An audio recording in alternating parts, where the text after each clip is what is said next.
Hello, my name is Marianne Barnett, and I'm the transition coordinator for the Wisconsin Educational Services Program for the Deaf and Hard of Hearing Outreach. Thank you for joining this segment of our virtual job fair. Today, I'm going to introduce to you my colleague, Jennifer Gettleman, who is going to interview our guest for today. Jennifer, Jen, she prefers Jen. Take it away. Hi, I'm Jen Gettleman. I am the deaf-blind consultant on the Wisconsin Deaf-Blind Technical Assistance Project and our deaf and hard of hearing outreach teams. Here with me today is Lisa Crissey. Lisa, could you just introduce yourself and the agency you work for? Hi, my name is Lisa Crissey, and I have a lot of titles, but I work for the Center of Deaf-Blind Persons, and we are located in Milwaukee, well, West Dallas, Milwaukee County, and we serve the state of Wisconsin. My title is Program Coordinator, Employment Specialist, and with that comes a lot of different roles. For the purpose of the employment specialist, I work with individuals that have sensory loss. Either they're deaf, hard of hearing, or they have a vision loss, or a combination of both. Okay. How long have you been in your current position? I've been in this position now 13 years, but I was in this position before for about 2 years. Okay. Excuse me. Could you just give us some background about the agency? So some background about the resources and the supports that Center for Deafblind Persons is able to provide to individuals. Okay. The Center for Deafblind Persons is a training agency. We have classes for usually an individual who may be coming to us because they are deaf or they're hard of hearing and they're starting to lose some vision. So they might want to learn alternative ways or find what kind of technology is going to help them in the future. And we will train them in the classes that they request or need or give them the information.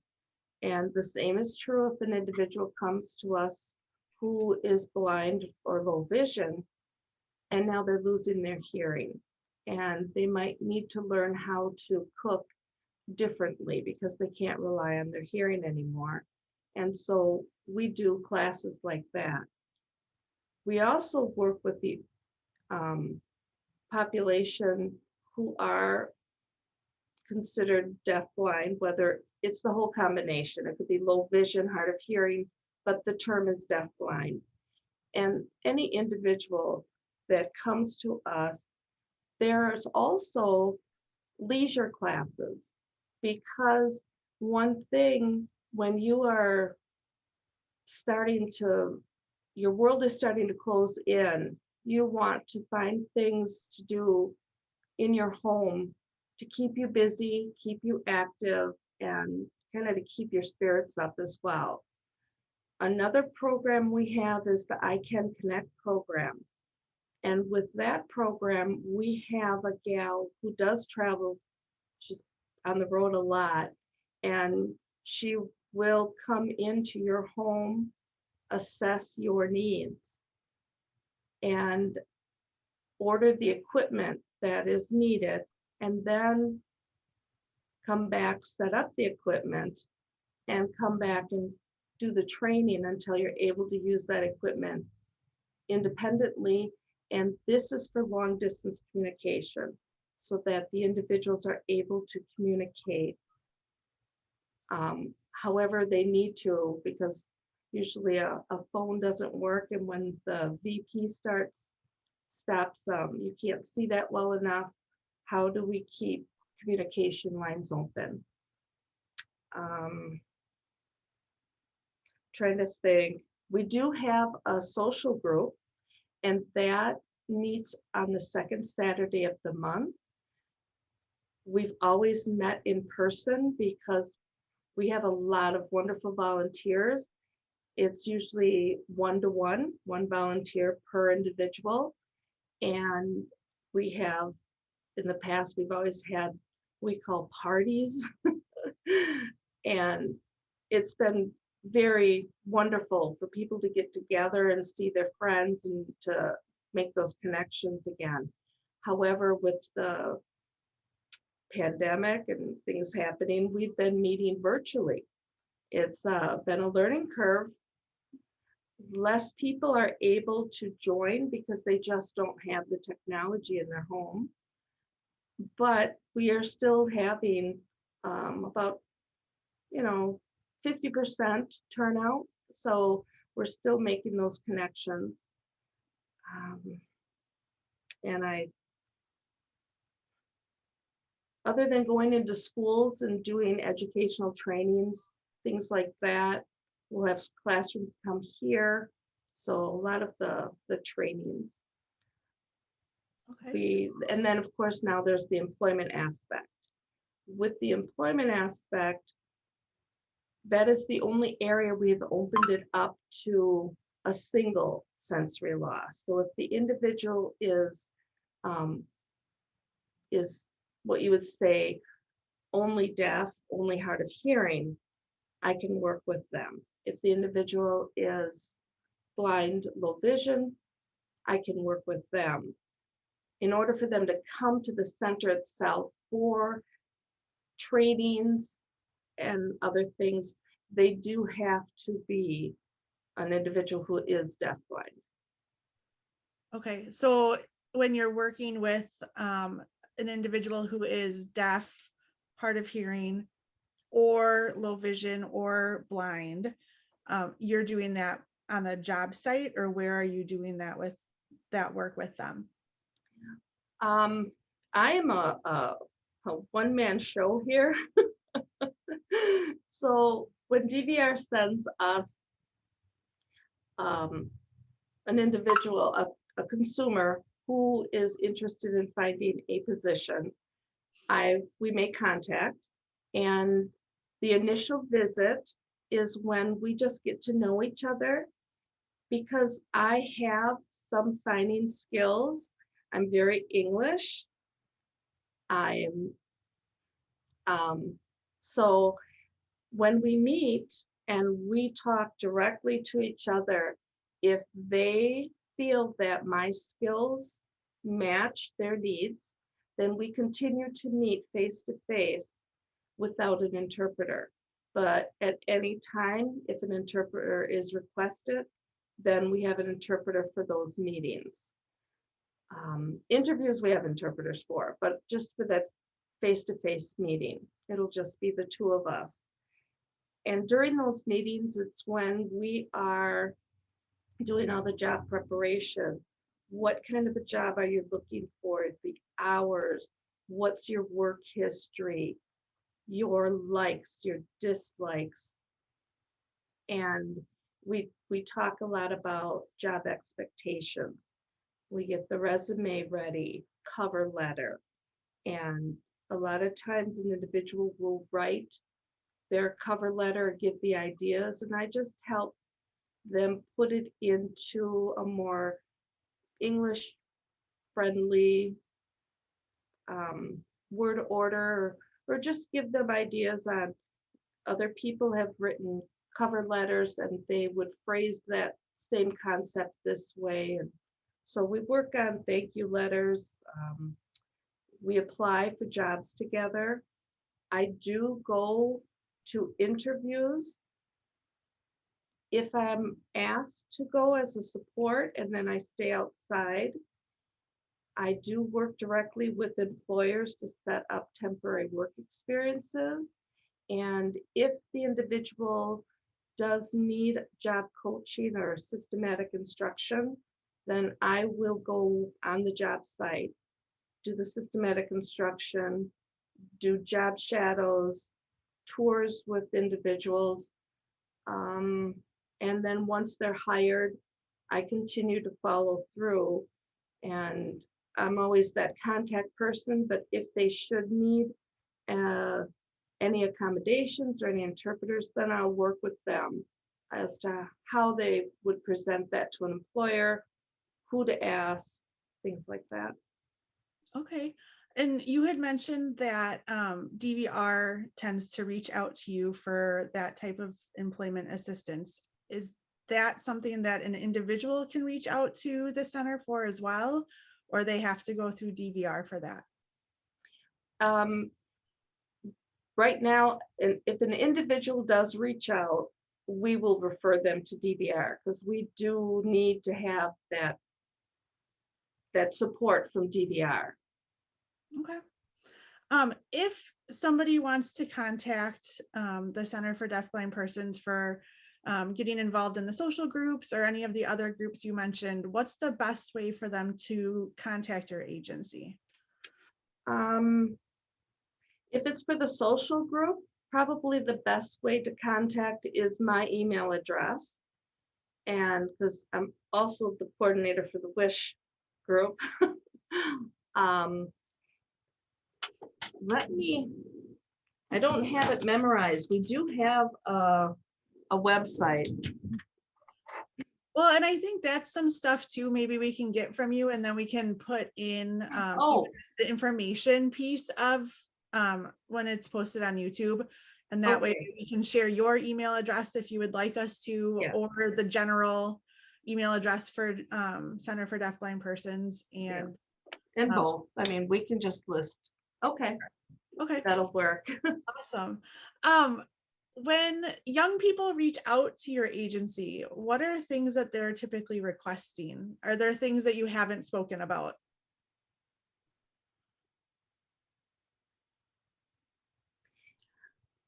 And it's okay to say no. When you say young people, generally speaking, young people don't reach out to the agency. The only time a young person is reaching out to the agency is because possibly a parent is bringing them along and asking questions. Okay. We right now service individuals, for the most part, 18 and older adults, except in the employment aspect. In the employment aspect, we do work with individuals that are 16.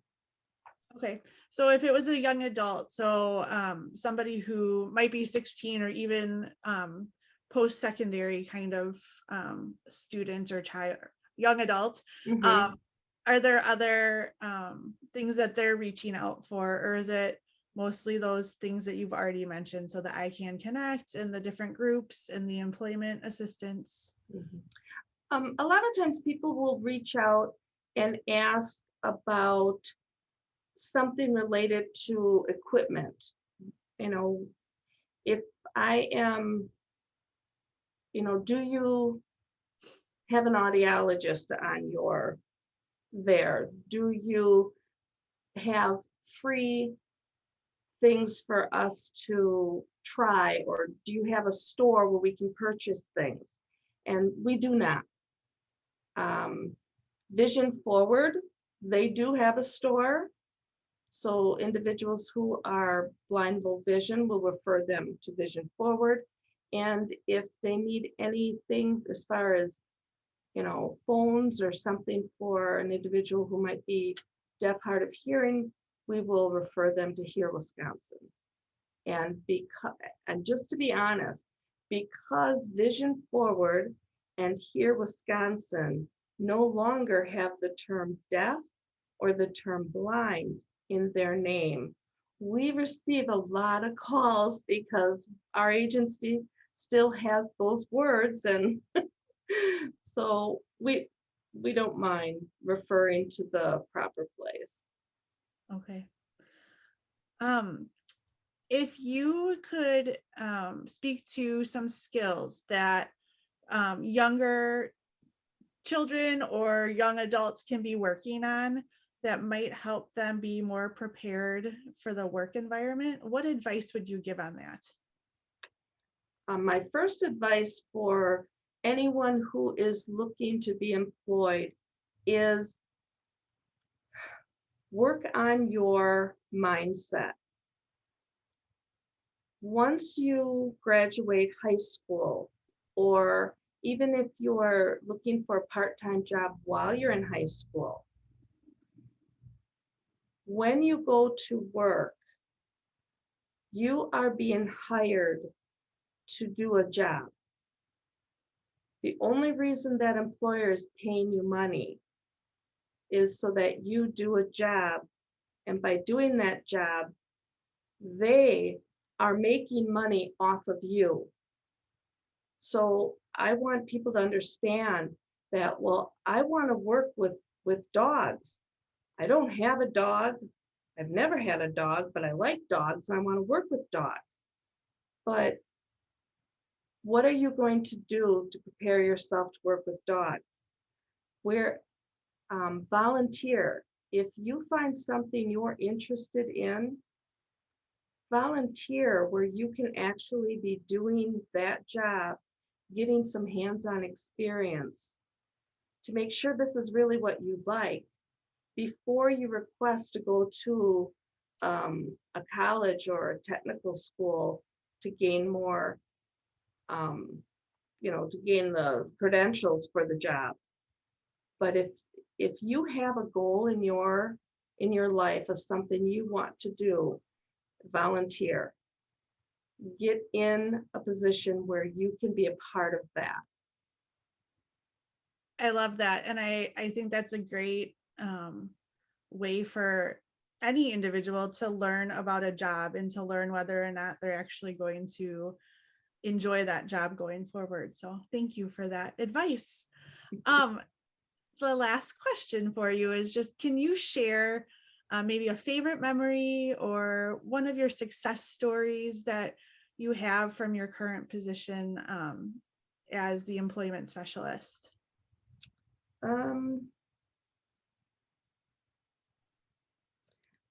I have what I consider many success stories.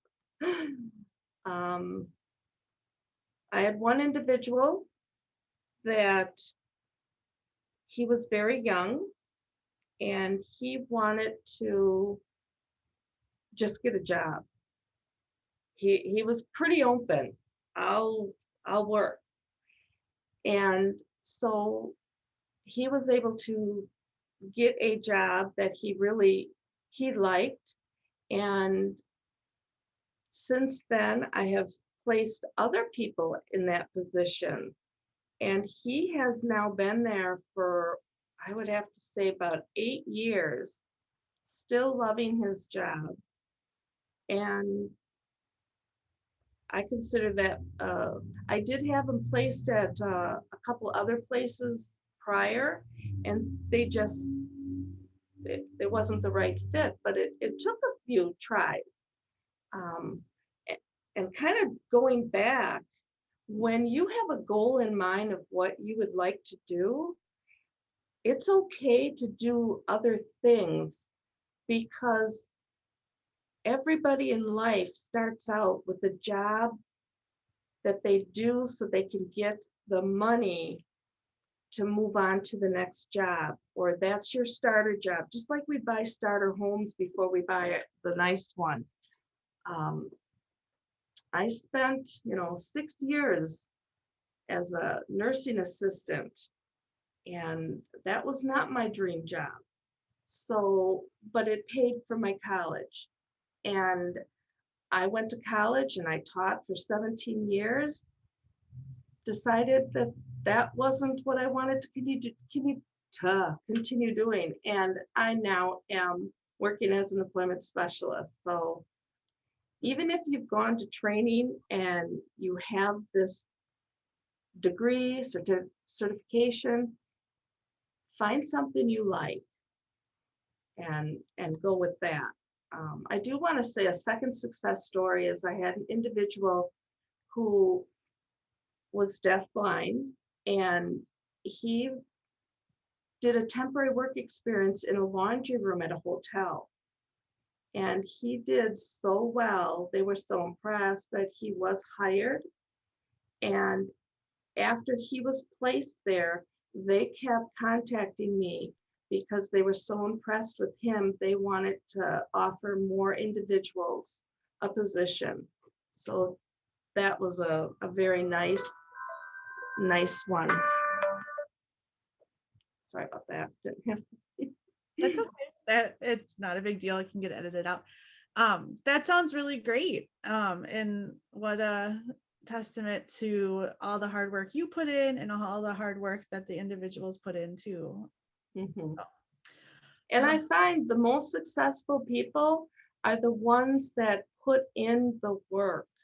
Because if you walk into my office and say, so what do you got? I don't know, what are you bringing to me? I'm going to support you. I try really hard not to give the impression that I will pick you up and carry you and place you in a dream job. That's not how it works. With a lot of work on your part, I can support you to be successful, but I won't be there forever. I'm only in your life a short time. Absolutely. Do you have any closing thoughts? My closing thoughts is you go to school from 9 to 2, 9 to 3. When you're looking for employment, jobs are 24 hours a day, 7 days a week. So depending on the type of job you want, you're not going to always be able to get a 9 to 2 job. It's not school. Jobs are 24/7, and pick your availability. And I wish there was a way to make transportation better for people, but especially with individuals who do not have driver's license. Yes, that is a bump in the road, but there are a lot of supports to get around that. Patience is important, and I would say patience, motivation, and perseverance. So I hope you feel better about your job search. Well, thank you very much for your time and for just sharing a little bit more about what you do and the Center for Deafblind Persons, and just giving us some insight into how you help to assist individuals looking for jobs and the supports and services you all provide. Thank you very much. You're welcome. Thank you.